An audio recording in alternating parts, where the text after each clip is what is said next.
वैदिक पर्सपेक्टिव के इस YouTube चैनल को सब्सक्राइब करें, वीडियो को लाइक व शेयर करें।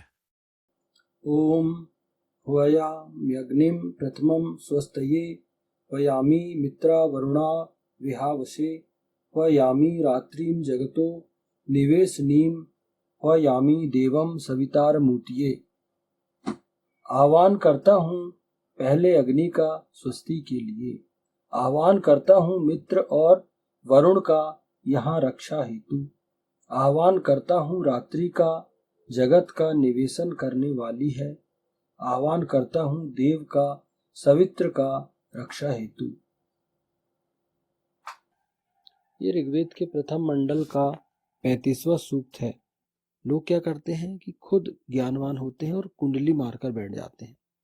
वो सोचते हैं कि हम दूसरों को क्यों ज्ञानवान करें, कुछ बचा लेते हैं। नहीं, आपको उनको जो आप जानते हो वो आपको उनको देना है। वेद यही कहता है कि आप जितना उनको ज्ञान प्रदान करेंगे, जितना अधिक उनको ज्ञानवान बनाने का प्रयास करेंगे, वही व्यक्ति जन कल्याण करने में समर्थ हो सकता है। क्या होता है, ज्ञानी लोगों के साथ या जो जानने लगते हैं उनके साथ सबसे बड़ी समस्या क्या आती है कि उनको लगता है कि हम ही सब कुछ जानते हैं और हमारा ज्ञान सर्वोत्तम है, और वो दूसरों को ज्ञानवान करने का प्रयास नहीं करते।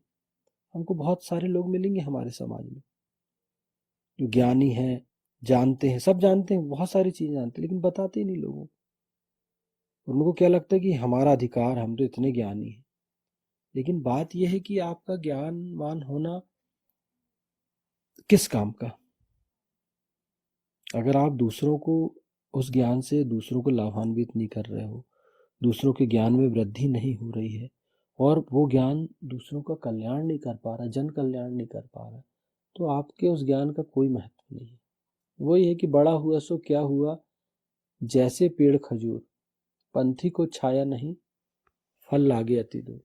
मतलब आप बड़े हो, है ना, खजूर के पेड़ की तरह बड़े हो, कि भैया आपके बड़े होने का आम आदमी को कोई फायदा नहीं। एक तो फल भी इतना बड़ा होता है वो कि फल ही इतनी दूर है कि ना पत्थर पहुंचेगा ना चढ़ा सकता आदमी, ना आदमी को छाया मिल रही है।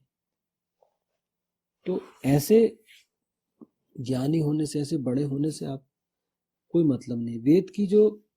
वेद का जो उद्देश्य है वो पूर्ण नहीं हो पाएगा। तो यहाँ सबसे पहले तो अहंकार का त्याग करना है। जो ज्ञानी है उसको ये अपने अंदर उसको इन भावनाओं को जागृत करना पड़ेगा कि ज्ञान पर मेरा अधिकार नहीं, मैं ज्ञानवान हूँ, लेकिन अगर मैं ज्ञानवान हूँ तो मुझे उस ज्ञान से अन्यों को भी लाभान्वित करना है। क्यों? क्योंकि वो भी तो समाज का हित करेंगे, लोगों का कल्याण करेंगे, और ये जो श्रृंखला ये चलती रहती है। तो वेद ऐसे ही व्यक्ति तैयार करता है। वेद इस प्रकार के व्यक्ति तैयार करता है। तो सबसे पहली बात तो हमको ज्ञानवान होना है और दूसरों को भी ज्ञानवान करना है, दूसरों का कल्याण करने वाला होना है। अतः जन कल्याण हेतु सबसे पहली आवश्यकता अज्ञान को दूर करने की है। यदि जन समुदाय ज्ञानवान होगा तो वह अपना हित कर पाने में सक्षम होगा। हाँ, सबसे बड़ी बात यह है कि अज्ञान अगर हमारा दूर है, जन कल्याण में एक ही चीज रुकावट होती है, अज्ञानता। अगर व्यक्ति के मस्तिष्क में कोई चीज बैठ गई कि यही सही है, तो वो कैसे स्वीकार करेगा आपकी बात को? तो सबसे पहले तो अज्ञानता को दूर करना चाहिए। उसके लिए प्रयास चलते हैं, शासन अपने स्तर पे करता है, शिक्षा की व्यवस्था करता है, लोगों को शिक्षित कर रहा है। अब तो हम अपने यहाँ देखेंगे कि आरटीई लागू है कि उनका मौलिक जो अधिकार है शिक्षा का, वो बहुत अच्छे से लागू हो गया है, और 8वीं तक कोई फेल भी नहीं होता कोई व्यक्ति। तो एक ऐसी व्यवस्था है कि आपको अच्छे से पढ़ाना है, शिक्षकों पे दबाव है कि आपको अपने कर्तव्यों का सही तरीके से पालन करना है, कि जब तक व्यक्ति जो है उसको मौलिक शिक्षा तो उसको मिलनी चाहिए, तो उनको पास करना है, कि वो फेल नहीं होने चाहिए 8वीं तक। ये आरटीई में नियम है। अभी दे दिया है कि 5वीं 8वीं हो सकते हैं फेल, लेकिन अगर आप देखें उसमें तो उसके पीछे शासन की बहुत ही सुंदर मंशा है कि शिक्षकों पर ये बोला गया है कि अगर आप शिक्षक हैं तो आपको बहुत ध्यान रखना पड़ेगा पढ़ाने लिखाने में बच्चों को, कि आप उनको ज्ञान से लाभान्वित करें, उनको पूरा जो बेसिक ज्ञान है उस क्लास तक बेसिक ज्ञान व्यक्ति को हो जाता है। व्यक्ति को ये जो है, ये जो मैं यहाँ पर बात कर रहा हूँ कि उनकी अज्ञानता को दूर करना, शासन अपने स्तर पर प्रयास कर रहा है, शासन तो कर ही रहा है, लेकिन हमको वर्तमान में लोगों को भी करना चाहिए। जब वो ज्ञानवान होंगे और अज्ञानता को वो दूर करेंगे तो वो फिर चीजों को समझ पाएंगे। जैसे अभी आप देखेंगे तो वो अपना हित अहित करने में ज्यादा सक्षम होगा। अब आज आप देखोगे शासन की इतनी योजनाएं चलती हैं, तो सबको पता है कि वो योजना का लाभ हम कैसे लें। एक तो हमको आईडी होना चाहिए, समग्र आईडी होना चाहिए, आधार कार्ड हमारा हो, अपडेट हो, हम कहाँ रहते हैं, हमारी परिचय पत्र वोटर आईडी हमारा होना चाहिए। तो लोग अब समझदार होने लगे हैं, तो इन सब चीजों की वो तैयारी वो पहले से करके रखते हैं। और शासन उनको क्या लाभ दे रहा है, शासन उनको कौन कौन से लाभ दे रहा है, वो सब उनको अब समझ में आने लगा। उसके लिए वो पहले से ही पूर्व तैयारी करके रखते हैं। यही चीजें होनी चाहिए कि आपको अपना हित अहित पता हो और उसके लिए हम क्या तैयारी करें। तो ये आज हम देखते हैं कि लोग बहुत अधिक शिक्षित होते जा रहे हैं दिनों दिन, और शासन भी अपने स्तर पर प्रयास कर रहा है, लेकिन जो वेद को समझते हैं, जानते हैं, जो जो लोग तथ्यों से परिचित है, जो ज्ञान संपन्न है, ज्ञानी है, उनका ये दायित्व है कि वो व्यक्ति को और संपन्न ज्ञान से परिपूर्ण करें, वेद को समझे, वेद को अध्ययन अध्यापन कार्य कराएं और उनका हित करें। हित करने के लिए सर्वप्रथम हित अहित की समझ होना आवश्यक है, अतः यह कार्य अग्नि को सौंपा गया। वही बात, हित अहित की समझ होने के लिए आपको मतलब हित की समझ, आप अपना हित क्या है आपका, इसके लिए आपको हित अहित का ज्ञान होना चाहिए कि अच्छा क्या है और बुरा क्या है, आपका हित किस में है और अहित किस में है।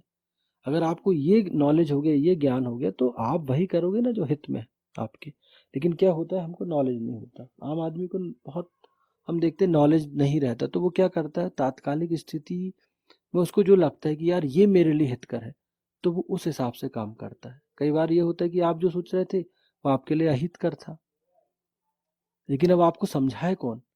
तो ये चीज है, ये ज्ञानवान का, अग्नि का ये कर्तव्य है, जो प्रकाशित करता है लोगों को, कि वो ये समझाए लोगों को,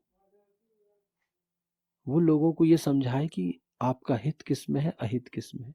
अगर आप ये समझाने में सफल हो गए व्यक्ति को, तो अगर आप ये समझाने में सफल हो गए तो व्यक्ति अपना हित बहुत अच्छे से कर सकता है। तो ये एक बेसिकली ये ट्रेनिंग है, वेद की ट्रेनिंग है। यहाँ ये है कि आपको, व्यक्ति को वेदाध्ययन करना चाहिए, सृष्टि के नियमों से व्यक्ति को परिचित होना बहुत आवश्यक है। अगर सृष्टि के नियम, ईश्वर के नियम, प्रकृति के नियम, आप जो कह लो उनको, अगर आप उनसे परिचित हो तो आप उनके आधार पर ही, उनके अनुसार ही आप आचरण करोगे, कर्म करोगे, और आपकी सफलता निश्चित है। और अगर आप सृष्टि के नियमों से परिचित नहीं हो, आपको पता नहीं कि सृष्टि के नियम क्या है, या आपने जानने का प्रयास नहीं किया, तो वो चीज आपको नुकसान पहुंचाएगी। जैसे आपको पता है, एक छोटी सी उदाहरण दूंगा मैं आज, जैसे किसान को पता होता है कि जो ज्येष्ठ के बाद आषाढ़ आता है, मतलब जब बरसात शुरू होती है, जब एक पानी गिरता है, उस समय व्यक्ति अपनी खेती की बुआई करता है और बीज बोता है किसान। क्यों? क्योंकि जो खरीफ की फसल है, जो बरसात की जो फसल है, वो उसमें लेता है।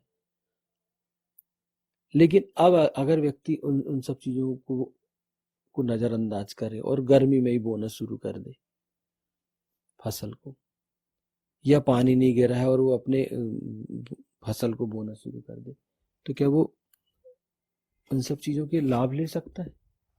नहीं ले पाएगा। क्यों? क्योंकि उसको प्रकृति का नॉलेज नहीं है, प्रकृति कैसे काम करती है ये नॉलेज नहीं है। तो उसको इसका नॉलेज होता है। तो हम देखते हैं कि सभी लोग जो, जिनको किसानों को देखो, वो समय के अनुसार फसल का चयन करते हैं, फसलों को बोते हैं।